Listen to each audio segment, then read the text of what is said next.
agora nós vamos falar sobre as emoções, como lidar com as emoções, com a minha convidada, a Marilda Seni, que é coach em desenvolvimento pessoal. Boa noite, Marilda, seja bem-vinda, viu? Fábio, obrigada. Muito feliz de estar aqui com vocês.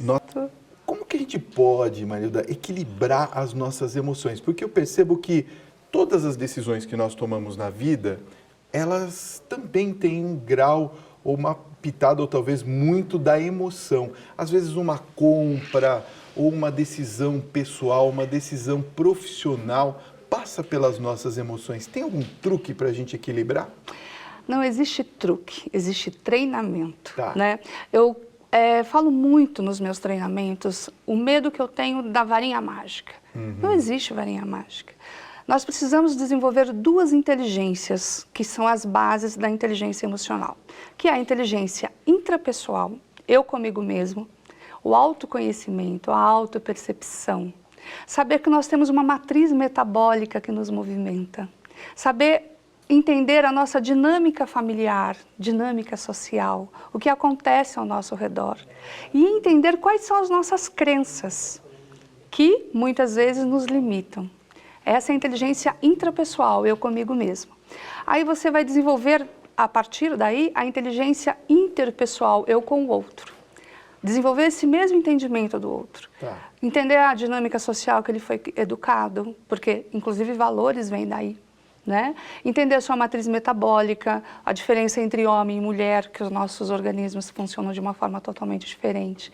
Então, existe uma neurofisiologia que nós precisamos conhecer e aprender a gerenciá-la.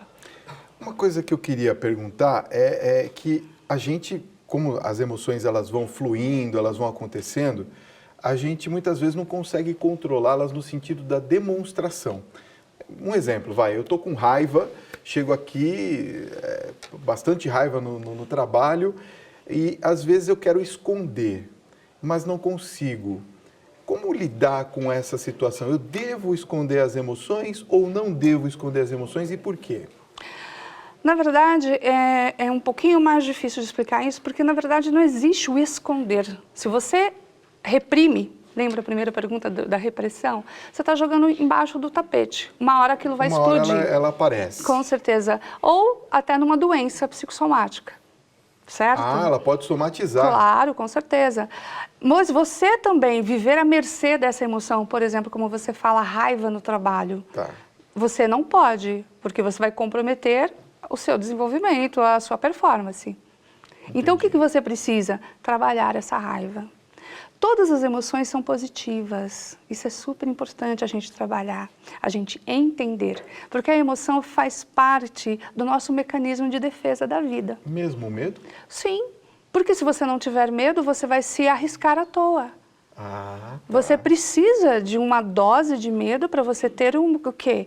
Uma postura de cuidado diante das coisas. Entendi. Então, Deus nos dotou com as emoções para que a gente pudesse defender a vida. Só que a nossa dinâmica social fez esse mecanismo ficar adoecido. O medo, quando ele não é adoecido, ele é super eficiente na prudência. Ele nos leva para a virtude da prudência.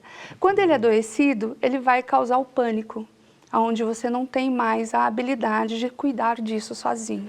Né? Então tem todo um contexto para a gente entender.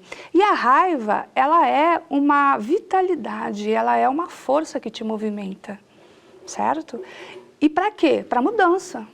Se você está diante de algo que te incomoda tanto, que causa essa sensação de que você está sendo aprisionado ou aquela revolta... Agredido, né? Justamente. Então você tem uma energia, uma força para trazer a mudança.